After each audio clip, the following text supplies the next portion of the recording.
Warning. This podcast features the truth about owning and operating mobile home parks. The following program is not designed to be sexy. It will not hype you up on MHPs. Rather, this is a raw take on this industry and how you find your own path to success. Welcome to MHP IRL, Mobile Home Parks in Real Life, with your host, Ryan Norris. Ladies and gentlemen, I have the Julio Jaramillo from Evergreen Communities here. They have 30 communities, roughly 4,200 pads. Friend of mine for years now. Always looked up to this guy. He spoke with us at SECO before. Wealth of knowledge, and I personally have been battling through some code enforcement issues, and I knew I had to get Julio on, especially after I interviewed Sean. So Sean's got that over you. He beats you to the podcast. I saw that interview. Yeah, it's funny, everybody tuning in. Julio pinged me and he was like, "Yo, what's up? You got Sean, what about me?" And I was like, "Hey, me on there." I mean, so yeah. Well, no, we could talk for hours about many things, but today we're going to talk code enforcement and some heavy turnaround products. Julio, for those of you who don't know you, please give the elevator pitch. Yeah. Well, thanks. Well, I've been in the industry for really 30 years. I mean, I grew up in this industry right out of college, worked for Ron Singer and the Carlyle Group, not the hedge fund, and started there from accounts payable all the way up to director of acquisitions and CFO. So when I started Evergreen in 99, it was, just like many of your listeners are doing, just bootstrapping it together, grabbing some investors and putting in the sweat equity and making it work. And God willing, we're still here, about to hit almost 25 years, and the portfolio is great. It's strong. We're in great markets and have loved every bit of it. And the one thing I wanted to point out for your listeners is when you and I met, you guys were just getting started. And what really impressed me about you and we came together was that we both talked about doing the right thing for the industry, for the residents, for the code enforcers that we're going to talk about today. It all started about with not being a slimy slumlord pig. You don't make your money, and all your listeners, you don't make your money in the first year or even the second year. It's a long-term project. And when you get there, like many of you told me, it just starts snowballing and you're just like, so the rewards are great. Taking care of your properties, and I have properties I've had for 20 plus years now. I can't believe it. That I still love, and they just keep cash flowing, and you run out of depreciation, so you keep buying. But it's a lot of fun. It's a lot of work. It's not easy. It's not a get rich quick scheme. It's put your nose down, do the right thing, plan it and out. I see a lot of people 5 years and I got to sell this and flip it in with the investment funds, and if that's your path, I get it, but I like the long-term hold, and happy to talk about these code issues. Congratulations first of all to Ryan and his group for picking up a huge portfolio. That is amazing. I've seen you starting on the 40 and 50 space parks, and then you putting those together, and now look at you. So well done. And you're a prime example of what you can do in this industry. So yeah, I'm having a few issues going on with code enforcement. Some of them not even mobile home related, but the first one, I think some of you I had just put on LinkedIn. I just spoke at my city council here in Burbank. I was actually on the road, so I apologize the vehicle background, but I was meeting with our CPA, wrapping up some K1s for our investors. But rent control they're trying to bring into Burbank, where I live, and we have no communities in California, and Burbank is just too much. It's a great city, but California is just overregulated. But so I went and spoke there, and those of you that want to look me up on LinkedIn and go hear it, I sort of went semi-ballistic and brought out all my Latin roots and told them, hey, you're not smarter than the free market, basically. So, but let's relate this to manufactured housing and mobile home parks. So let me tell you, first, we have a big code enforcement issue in Florida, and I know Ryan just bought a portfolio there, but we have actually our largest community, Whispering Palms. It's 574 sites, 325 are MH and 275 are RV. And we've been there since 2003. We got hit by a hurricane. We lost 100 homes. We rebuilt it. The town allowed us to put RVs on mobile home sites to get through the post-hurricane years. So there's always good and bad with some of these city councils and bureaucrats, as I call them. But the first thing I would remind everyone, and I know Ryan's got to do, is you got to be a good steward. You got to be a good citizen. So when you go up there and say and ask for this or do that, you got to say, hey, look what I've done. Okay. When I took this over from owner, Joe Smith, this thing was a hellhole, and you guys had violations, and you guys had, it was an embarrassment to the city of Sebastian or whatever city it was. And this is just an example, because actually the prior owner of this did a great job with the property, not knocking him. But in other cities where we've done this, we've had to go in and show them, lead by example, and show, hey, I'm cleaning this up. I'm reinvesting in the town, in the city, in your affordable housing stock. I know you don't like the name mobile homes or trailer parks or whatever it is, but this is affordable housing. And a lot of times it's educating some of these people. I mean, we've even brought council people over and to say, hey, let's come give you a tour and come take a look at what we've done, what we have here, and go freely talk to some residents. And 9 out of 10, you're going to get a good feedback if you're doing the right thing. One or two will slam you. Well, yeah, they raised the rent, but then you got to remind them, yeah, but we just spent $200,000 repaving your roads too. But so the first thing is being that good steward. And I know Ryan does this, and I hope his listeners are taking that to heart, that you just can't be a pig. You can't be a jerk and jack the rents and not put money back in that property. It's not out of benevolence. It's out of your self-preservation. You want this asset to grow with you and the rents to grow right along with it. And you can't do that when you're just being a scumbag, a slumlord. So anyway, so this Indian River County utilities, this is a code from the utility department. And they came to us several years back and said, well, hey, guess what? The new updates to the Clean Water Act and this and that, we're getting infiltration in our sewer system. We're on public sewer. We're getting infiltration in our sewer system, and we're thinking or saying that it's coming from the mobile home parks in the town, because you guys are big users, and you're a lot of acreage of land, and so they pinned it on us, and we're like, well, how do you know that? And so we first thing we asked is, show us the meter, show us how much water and sewers coming through our property, Whispering Palms, and how much is going into your sewer plant that you're claiming is infiltration.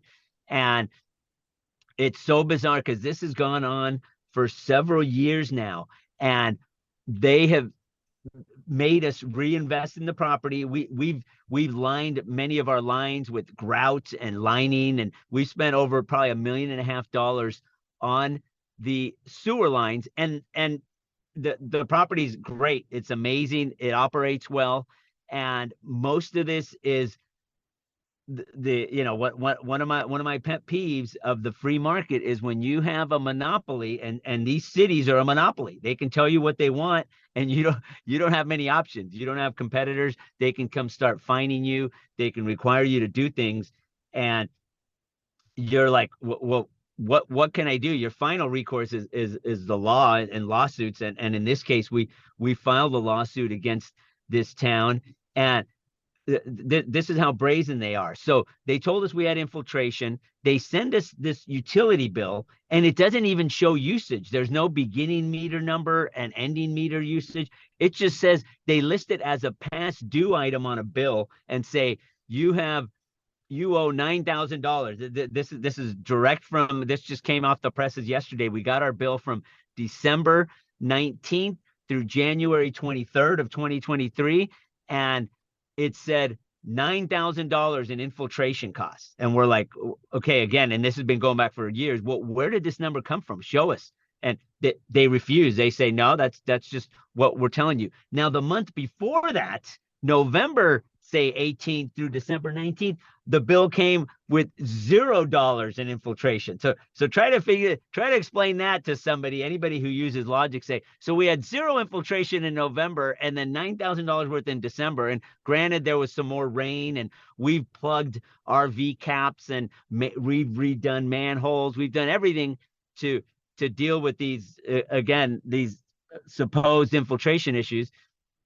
And there's no logic to it. And we've spent hundreds of thousands of dollars with our attorneys. We've gone to hearings, and there's one person there that, her name's Cindy. I won't give her a last name just for her protection, but she just has it out for us, whether it's because she doesn't like mobile home parks. She doesn't like, I mean, we're not nasty. We go in there and provide them all the documentation they want, and they still just want to keep poking at us and saying you have infiltration. So this has been all summed up between improvements and legal, a $2 million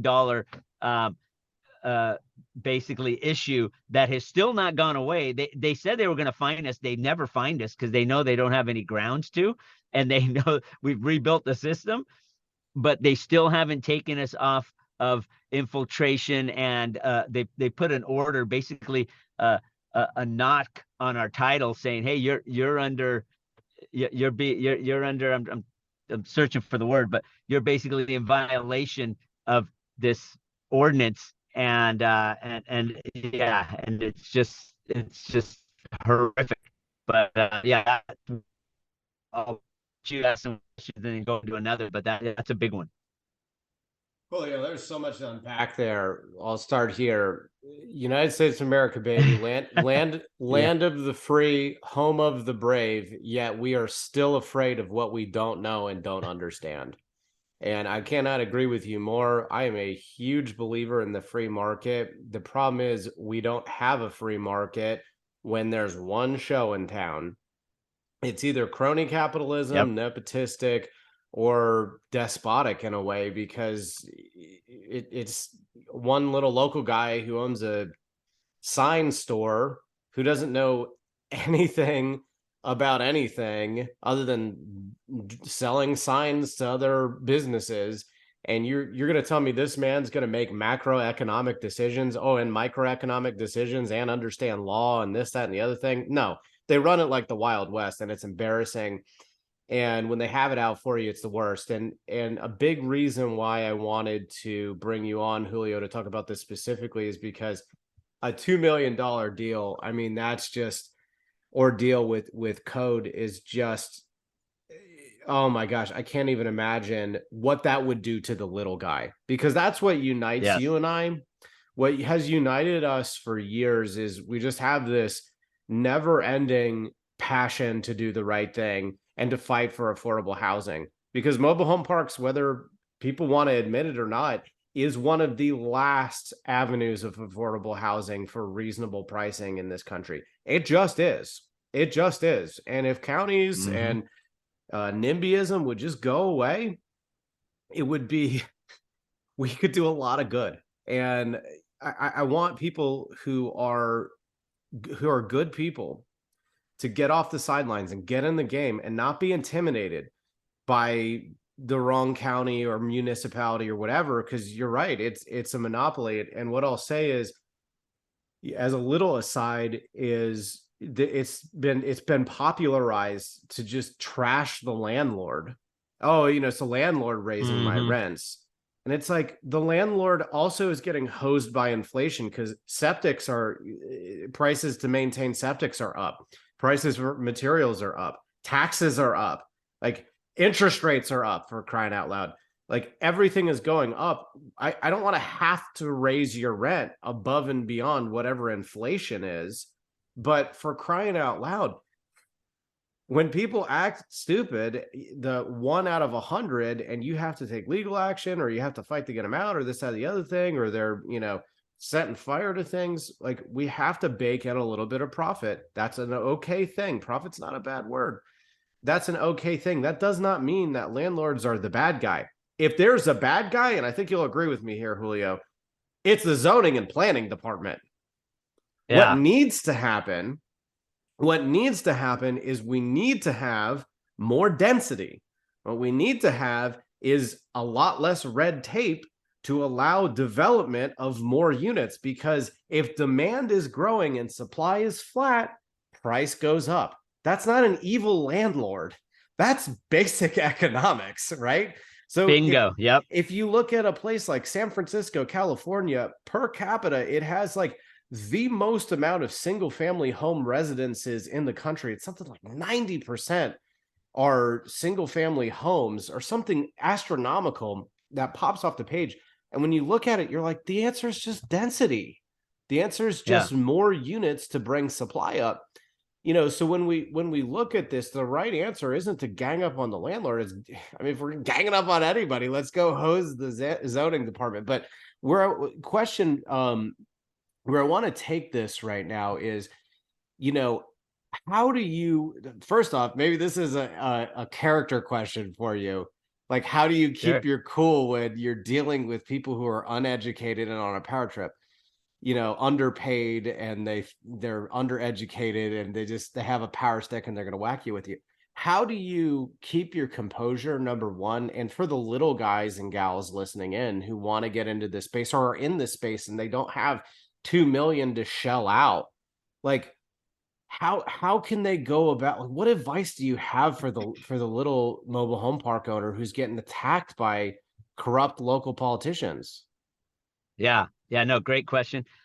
Well, first of all, the first thing you need to do is a lot of these politicians have a lot of jealousy too. They think, oh, what are you coming into our town, and you're from California, or you're from Michigan, or you're from wherever. And Ron Singer used to call them carpetbaggers. They're calling you a carpetbagger. You're coming in here and exploiting their town and their residents and taking this money back to California. So I always, first of all, come in and say, I'm not the evil owner. I'm not this is owned by an investment group. I'm represent the management company, which I do, Evergreen. We manage our own properties, and I represent the ownership group. And okay, so don't come in there and driving in your Porsche and pulling up and thinking you're a badass and you got all this money. Even if you do, and go in there, you got to go in there at their level. And I walk around with my maintenance and my management people. I'm in jeans and a t-shirt if it's hot, or a sweater if it's cold, and I pick up trash. And that's just my personality. I was like, I see trash, I'm going to pick it up. I don't care how much I'm paying somebody or you're paying me. And so you got to be at their level, at the blue collar Johnny Lunch Bucket level. And, the guy that owns a sign shop, like you mentioned, and educate them and tell them, look, I'm doing everything I can to meet. And once you start talking to them nicely, they feel bad. Like, man, as much as I don't want this park here, or I want to get Julio to do this, he's doing everything I ask, and get back to them. Just, you can't have arrogance. You just can't. You can't. You're a fool. So you got to go there at their level and help try to educate them. And you're still going to be fighting the battles. But like you mentioned, where you say, hey, we're not just these landlords making a huge profit. There's a lot of things, there's a lot of costs that go into this, and a lot of things that happen, and you got to recognize that and show them. Look at the tree trimming. This storm that just went through New Hampshire, as example, one of our properties, and there's trees on there.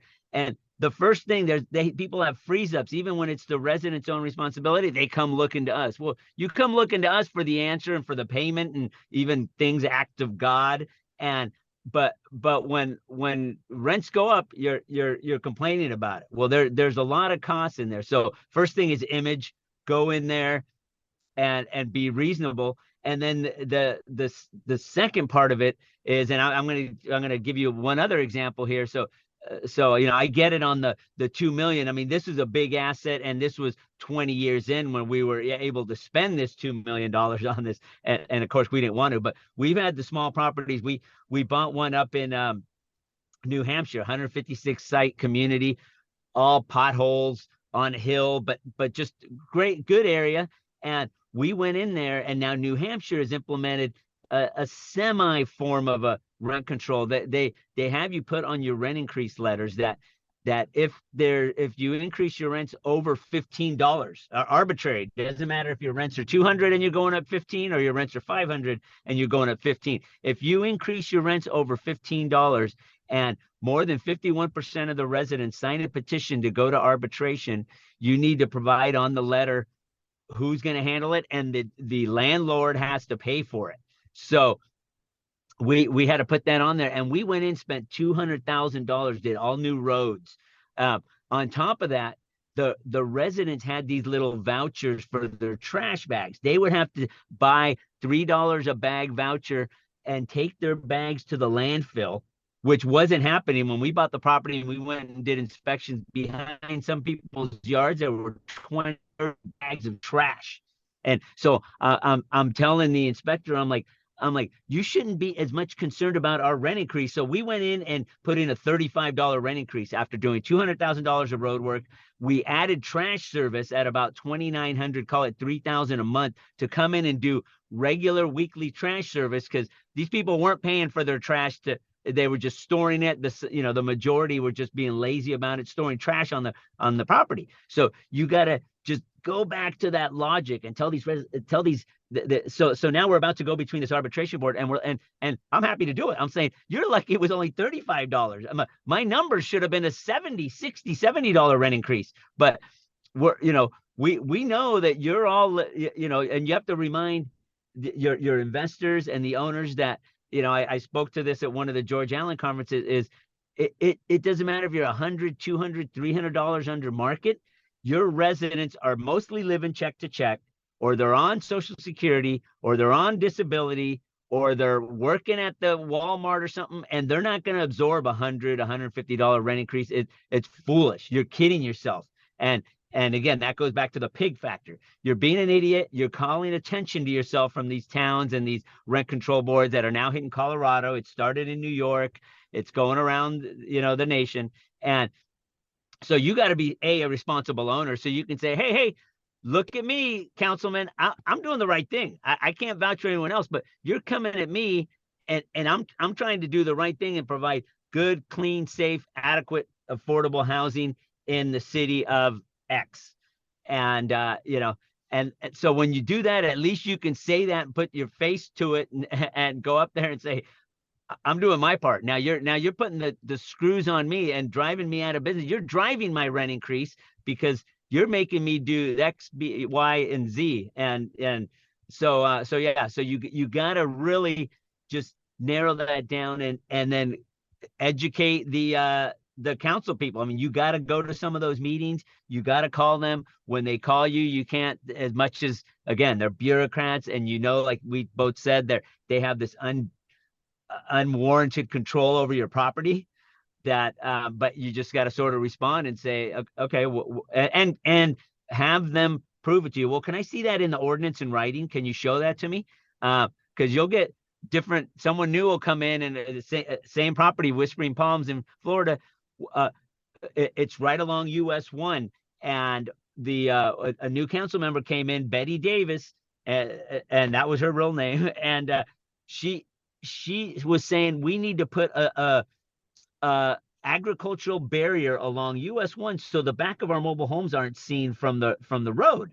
And we're like, okay, well, show us where that is in the ordinance. I mean, and we had to plant palms and bushes and spent over $30,000 to put in a watering system in Florida for the summers, and just to shield the homes from US 1. And it was vaguely in the ordinance. It really wasn't. But when our attorney said, well, by the time you fight this and you're going to go after, this town, and it's going to somewhat beautify your property anyway, just get it done. And we did. But you can just see it's someone.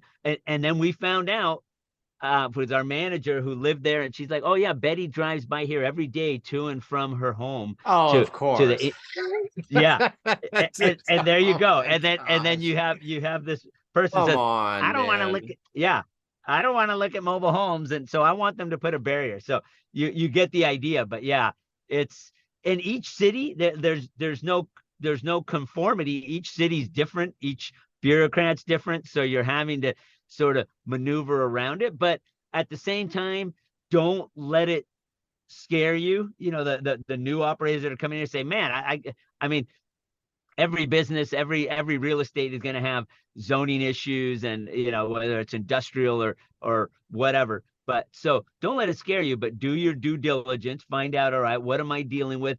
We even do, when we go in under contract doing our due diligence, we go in and visit the town and get the temperature of, how's this town feel about this property over here, Twin Valley Estates. Oh, that they like that you guys are there, and they want to make sure you're not going to redevelop it into something else, because they need a lot of these towns and owners, the buyers should remember, they need to meet for HUD funding and everything else certain amount of affordable units. So Yep. some of them don't want you to go away, or some of them want you to expand it. So you got to put yourself in their shoes, and what's their motivation? What do they want? What are they doing? What is it?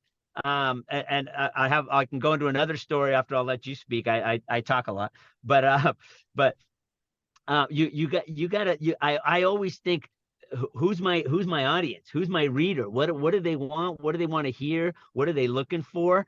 And sort of drive your property and your narrative in that direction, as long as it makes sense.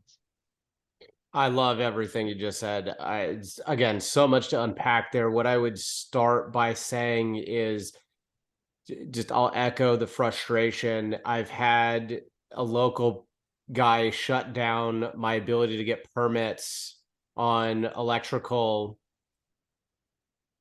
unless I hired his son, who happened to be an electrician. That's great. And the good news is his son was great and was reasonably priced, so it wasn't a big deal. But at the back of my mind, I'm like, this is everywhere. I mean, the sign reference I made earlier with the councilman with the sign company, that's a real situation I have at a real property of mine. And I could go on for hours, I feel like, about how if anybody just picked up a book or a study on rent control anywhere, I mean, it's very convincing to the point where I would almost say it's just a straight fact that rent control just doesn't work. It backfires hard, because what you're going to have happen here is lack of investment. I mean, you're seeing it in New York State right now, where people can't sell their properties because no one wants to touch it. Yep. And they don't have the capital to go and reinvest and fix potholes and do things, and they can't raise their rent. So it's almost like, if you're going to do rent control, it's one step towards communism, because the government might as well just go ahead and run it, because private dollars aren't going to want to touch that. So it is absolutely devastating.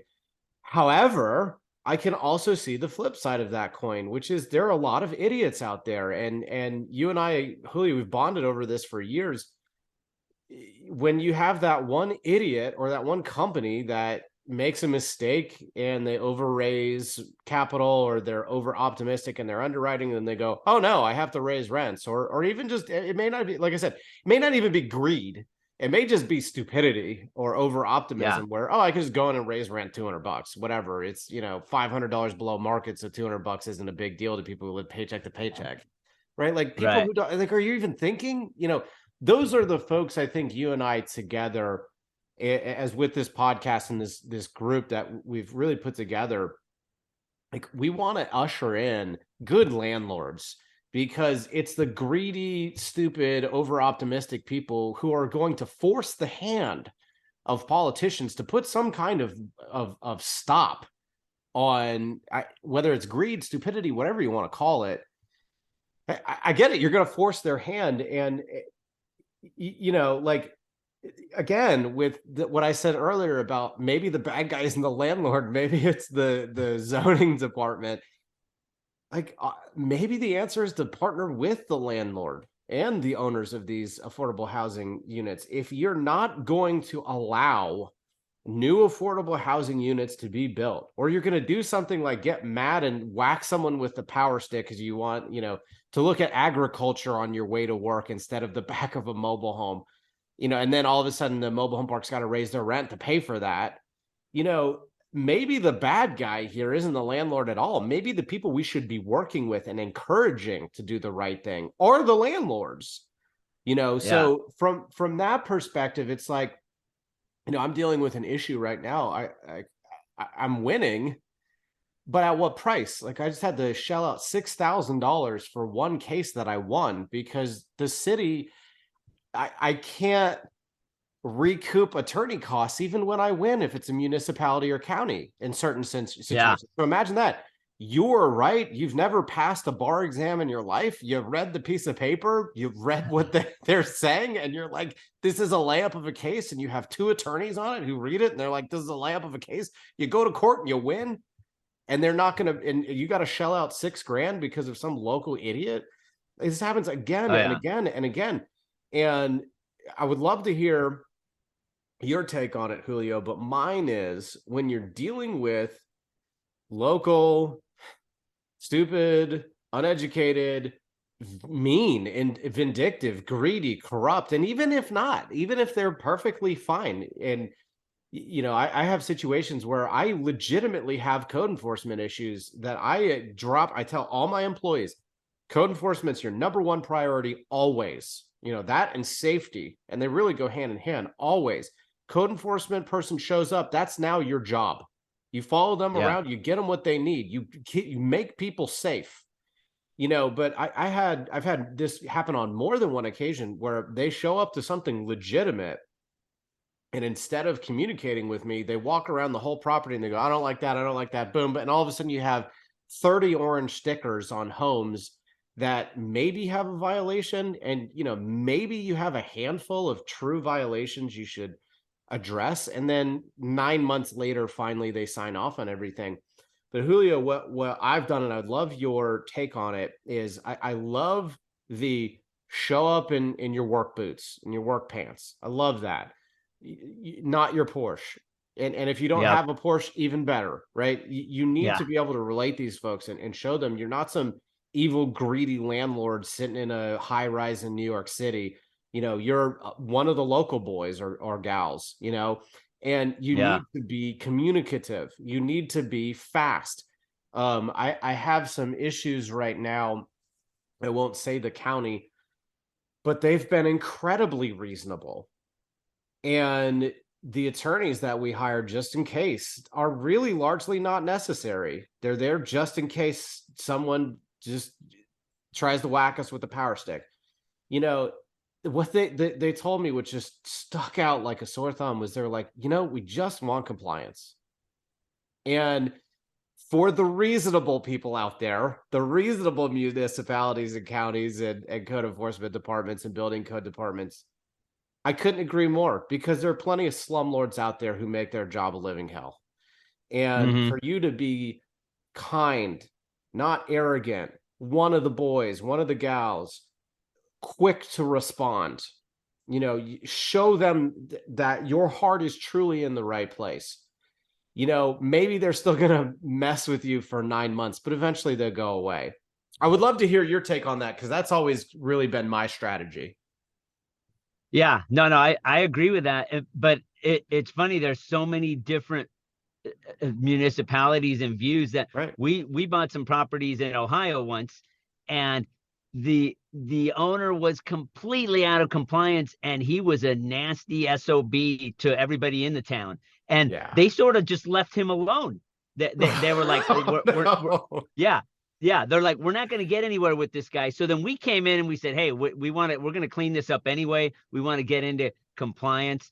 And it almost was like, oh, these guys are really nice suckers. Let's have them do this, this, and this. And all of a sudden they went from not bothering the jerk owner that wasn't doing anything to to squeezing us to, okay, well, let's get them to do more and do this and paint this and add stairs here and do this.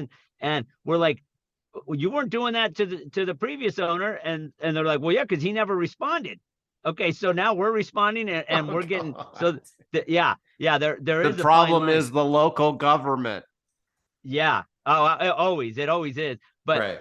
One other area where we're having trouble, and it's in New York, and I want your listeners to hear about this one, where so we're in Corning, New York, Western New York, and the town brought city sewer along the front of the property, and we're on septic, and our septics are working fine, and the city couldn't get a mandate to force everybody to hook up, so they were encouraging people to hook up. But we were like, well, if we do that, we got to run sewer lines through our whole property. It's going to be mega expensive. And they even said you can hook up for free, but no per pad hookup fee. But we still got to run sewer lines because off a septic. And so they all of a sudden started working, and this is alleged, but we've got plenty of mental, sort of evidence and emails and stuff, where they all of a sudden got the Department of Health to issue a whole different, this is state now, they got the Department of Health to issue an order that said, you can no longer, when a septic tank fails, we're no longer going to let you replace it. You need to hook up to sewer. Yeah.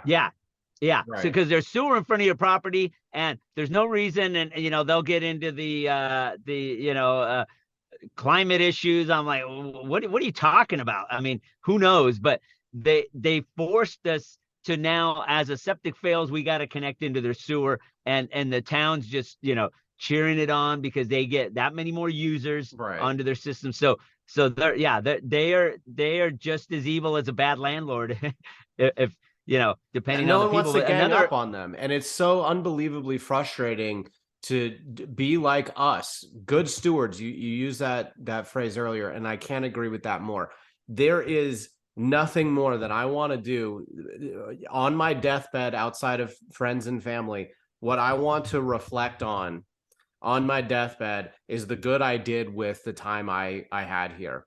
And we elect these people, we put them in office, and a lot of times we don't even, because there's a lot of our democracy that's not democratized. And these people are supposed to be taking our hard-earned tax dollars and doing a public good with it. And they're not. And they're using it to make their commute to work a little bit better. To be fair, if she listens in, I don't know who that Betty woman you were talking about is earlier. No, she long retired, but no, you're right. You're right. But yeah, they all have personal agendas. And a lot of things we talked about here, I spoke at our rent control city council meeting here in Burbank, and it was the same thing. They have these public forums and everybody's speaking against it, but they still have their personal agendas. Like, no, I'm an activist and I want this rent control. And you're like, but you're not listening to the facts. You're not listening to the whether they call it listening to the science of the economic science of supply and demand. And like you mentioned earlier, if you don't have the supply, prices are going to go up regardless. It's the way it is. It happens with eggs, it happens with gasoline, and it happens with housing. So it's frustrating as heck, and there's no one easy answer. But I think, like you said, the things that we got to do is be the good stewards, be at their level, look for what are they trying to accomplish? Is this, like you said, that I want to get my son hired to do your electrical work, or is this because I wish they don't want to look? It was not. No, I believe me. I see stuff like that all the time. I was gonna say your sign guy probably wanted you to replace your sign, so you'd bring him business. But yeah, you got to put on that hat. I'm in small town America. These people have been here all their lives, and you're coming in like an alien, dropping in out of outer space, buying a chunk of acreage of their land, and they're pissed off. That, believe it or not, they're like, why is this mofo gonna make money off of my city here, my little town that I golf with all these people and know all the people in town? And who the hell is this Julio guy coming in here out of California buying land and wherever, South Bloomfield, Ohio? where we own a community. And then they'll be like, so you got to just sort of always keep that in mind. Hire their local contractors or consultants. We're doing an expansion now. We're going before the city, and we hired a local guy that used to be on the city council, and he's an engineer. And so you got to hire those inside guys, do it all legit. Don't pay anybody off and get thrown in jail. But hire the local people and go and talk to them. Say, what do they want here? Give me the local scuttlebutt. What's going on? Oh man, they hate your trailer park here, boy. You got too much drugs going on in that town. And like, well, we just bought it. We're going to clean it up. Well, you better start doing that before you come in here and ask to expand that community, because nobody likes, Hickory Farms, whatever the property is over here. And so then okay, they're talking to you. They're telling you, go take care of this, do that. And you don't even have to finish it. You can, hey, look at the progress we've made. This is the plan we're doing. I mean, one of the guys that I've been impressed with, Scott Roberts, Roberts Communities. And, a lot of these people will take over their parents' business and just run it into the ground or spend the money. And he's taking it to a whole different level and saying, hey, I'm not only going to build manufactured housing, I'm going to build some badass housing that and granted, he's in great cities like Austin and places like that, but doing that and taking it to another level and showing the people that, hey, this is a good alternative. I never even knew manufactured housing. It's something I could live in, so there's a lot of communicating that has to go on with these people. I couldn't agree more. Listen, we could talk for hours about this. Yeah. I would love to hit on some heavy value add stuff, but I think actually what I would rather ask you, given how long you've been in the industry, you've seen it ebb and flow and change. I mean, you were there when anybody and everyone could buy a mobile home, and then all of a sudden no one could, and the industry imploded in like the early 2000s. And you've seen the unreal valuation hikes we've seen in the last couple years. As you're looking at this space, obviously it's way different, because when you got started, the hype story wasn't there. The hype story didn't really hit and really take off to, I think, the middle 2010s, like right when Ian and I got started. And it's just, I remember reading and doing the boot camps and the things and the stuff in 2015 and being like, gosh, this material is dated. And that was 2015. That was almost a decade ago. So, and I was talking to Ian last night, and now that since he's gotten out of the industry and he's gone into development, and he's like, oh, dude, how's it changed in the year I've been gone? And I'm like, if you could believe it, a lot, because we haven't experienced what happens when you have these mom and pops with no debt on their property, who've been pumped full of these pie in the sky numbers by brokers and wholesalers and just mailers and things and stuff, when rates are now way higher. So things don't pencil out anymore, and you can't really pay for upside, which a lot of shops have been doing. And Ian and I, we always bounce this off for each other. We're like, man, could we have gotten started today like we did in 2015? And I've, up until now, I've been able to confidently say, oh yeah, of course. Like anytime you're going to make a bet on yourself and move into a mobile home park and learn from the front lines, teach yourself Spanish, be your own property manager, you're always going to have a leg up on your competition. But with interest rates where they are, killing cash flow, how do you, obviously the answer is we will survive as an industry, right? Like we'll adjust to it. But given your wealth of experience, seeing things ebb and flow through a more than one economic crisis, like where do you kind of see this space going? Well, great question. Because I mean, when I was in this, even in the late 90s, I mean, buying communities with Ron Singer for him at 11, 12 caps, and interest rates were 7-8%. So, and dealers would pay us for our vacancies. They're like, can I put a home in your site, please? I can sell these all day long. And all I need is someone's shotgun as a down payment, and Green Tree will finance them. So I mean, we've seen everything. and so many different things. But I would say in the end, it's a great asset class because they're not they're not building, they're not building that many more of them. I mean, some people are getting into development and it's great, and the cost of that development, it's going to be a nice higher end community, but so it's definitely harder to find them. I mean, with all these new people in the mix, it's definitely harder to find them. You got to rely on in the end, economics. I mean, when nobody could afford homes, and then 21st Mortgage came in and did the cash program, and we can get homes and fill our communities, and we know it's not cheap, and we know Buffett and 21st is making a killing, but we had to look at, well, it's either that or a vacant site. I'm either getting zero rent, or I'm going to pay 21st to finance me a home, but I'm going to get my site rent and eventually going to pay off this home or sell it. So you got to be nimble. You got to be flexible. You got to always remain an entrepreneur. Don't get into these, well, this is the way we've always done it, or this is corporate America, or this is, I mean, that's how we changed, and we couldn't, I didn't want to staff up and have all the mailers and all this that you talked about going around. So we're like, well, how else are we going to find deals, those undercover deals that really make sense?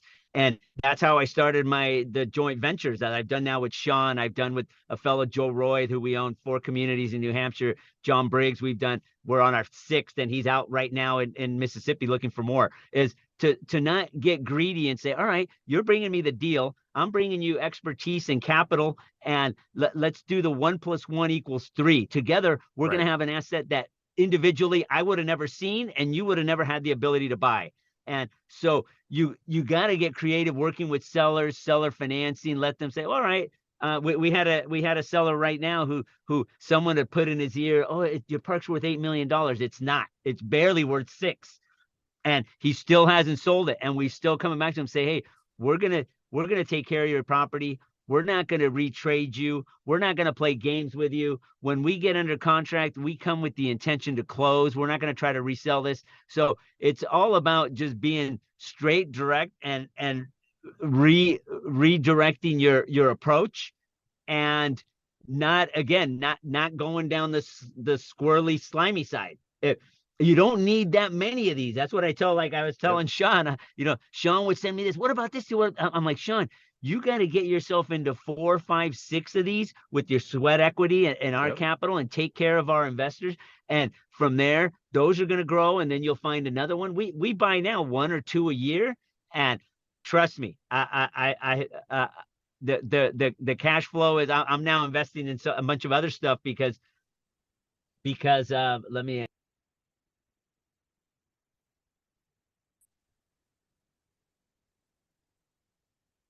Okay. Yeah. So, yeah, as I was saying, what you've got to really remain entrepreneurial and know why you got in this business, and the deals are going to resurface. Even some of the people who overpaid, those are going to come back up. Yeah. There's just a certain amount of communities out there, and a certain amount of operators, and some people worry about competition. I welcome it, because good operators like yourself, or the Sun communities of the world, people are going to go up there and they're going to bring our image and our level up, and the rents, your competitive rents in the market.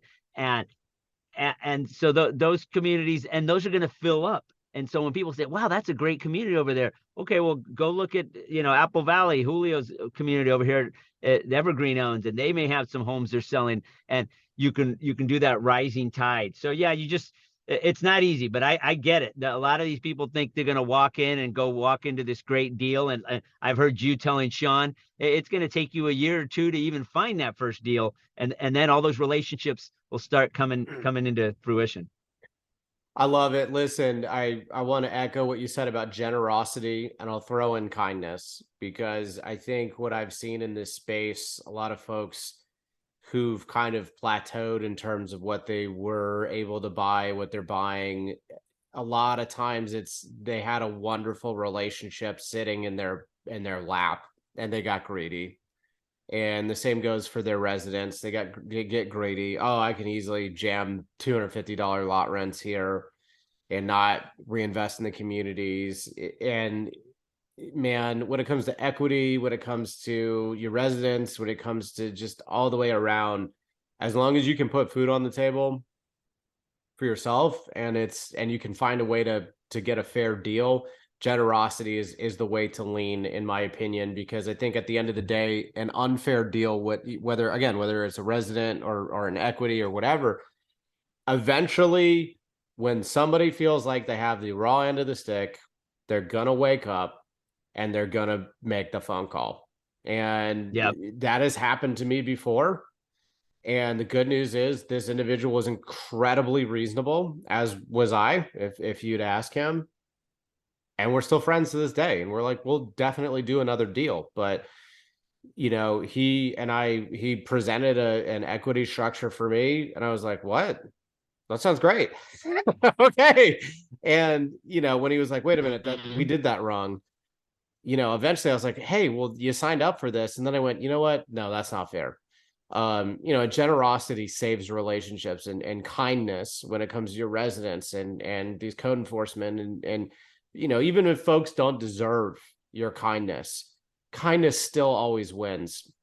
And I cannot agree with you more with my mentorship program. Like, people ask me all the time, why do you give away so much information for free? And the answer, like, aren't you afraid of welcoming in competitors and losing to deals? And my mentee, Craig Napoliello, friend of mine, great guy, beat me on a deal. And I remember we were grabbing drinks in Charlotte, North Carolina, and he was like, dude, I'm so sorry. And I was like, no, I told you when you signed up for the mentorship program, if you beat me to a deal, I'm going to be proud of you, not angry, because if you're in control, I know the property is going to be handled right. And if I'm in control, I'm going to be generous and kind, and I'm going to work really hard because I really care about this.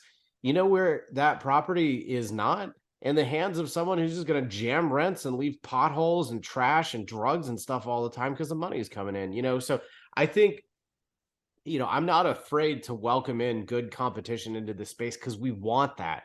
We want, municipalities and governments looking at us and going, gosh, those mobile home parks are nicer and quieter than some apartment complex we have. Because I will tell you this, there is a city that I took over. There's a little itsy bitsy town of Ranlow, North Carolina, in Gaston County that I own in. And I took over a mobile home park. Wonderful owners, love them to death.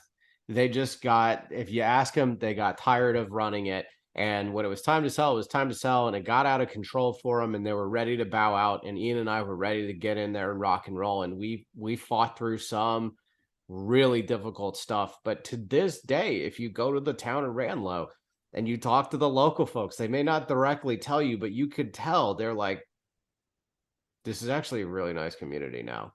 And it was because we fought through all the heavy turnaround issues. It was because we led with kindness and generosity. We charge a fair rent. I know you're always going to have people who are like, oh, you charge too much. Fine. Name a product out there that you don't have at least one person who says you charge too much. A basic supply demand pricing curve. Like, there are people that are under this line who are the people, no matter what your strawberries, bananas, cars, whatever, the people below this on the pricing optimization chart are the people going, you charge too much.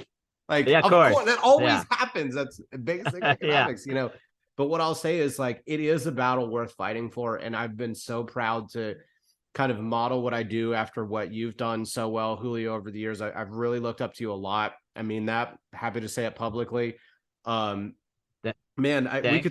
could talk for so many hours about so many things. I really hope, if you've listened in, ladies and gentlemen, you're not scared of, local code enforcement folks building code, municipalities. Corruption does happen. Unreasonable, unruly people happen, period. It doesn't matter if it's, contractors you're working with, or, bad residents, or this, that, or the other thing. Like, you're always it's a people business first, and it always will be. I know we're trying to make, where our markets are desperate for yield, and, insurance companies, private equity firms are trying to securitize, in effect, real estate to package it and sell to retail investors. Like, I get that, but it is not a financial business at its core. It is a people business. It always has been. It always will be. And people like Julio and myself, we're here to help you. We don't need anything from you. We're going to be generous, whether we partner on a deal with you or not. We just want good people in this space. It is in a lot of regards like a step above homelessness, and if these go away, where are people going to go? So I feel like it is the onus is on us, until we get help from the zoning and planning departments and developers are able to come in and increase density and supply. If demand is going to continue to grow, the onus is on us, the landlords, to really do the right thing and be fair. Again, I'm not saying give away the farm. I'm not saying become a communist. I'm saying let a free market be a free market, not crony capitalism, actual capitalism, where we can actually go in and charge a fair rent and give good, clean, affordable housing. And that happens, ladies and gentlemen. Yes. Because you got into this space and you helped people like Julio and I push out slumlords and win over these municipalities. So, ladies and gentlemen, don't be scared. Julio, absolutely. How can people find you? Great. Well, thanks. I'm at my email is Julio, Julio at evergreencommunities.com. That's communities plural, Julio at evergreencommunities.com. We have a website, evergreencommunities.com as well.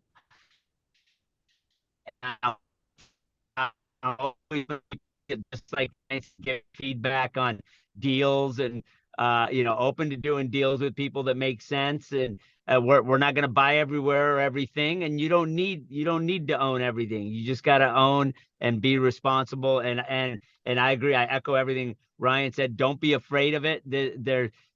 This business has plenty of the ups and downs. It could be your own manager stealing from you. That you just got to put stuff in place to protect against that, and you're gonna do great. In the end, the fundamentals, if you do the right thing, it's gonna be right for you as well.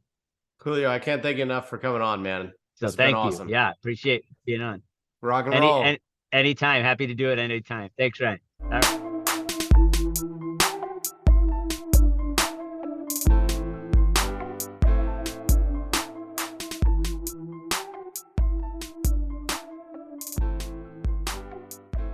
Entrepreneurs make mistakes, but with the overwhelming amount of free information out there, you don't have to be doomed to making those same mistakes. You just have to find a consolidated version of the most important information.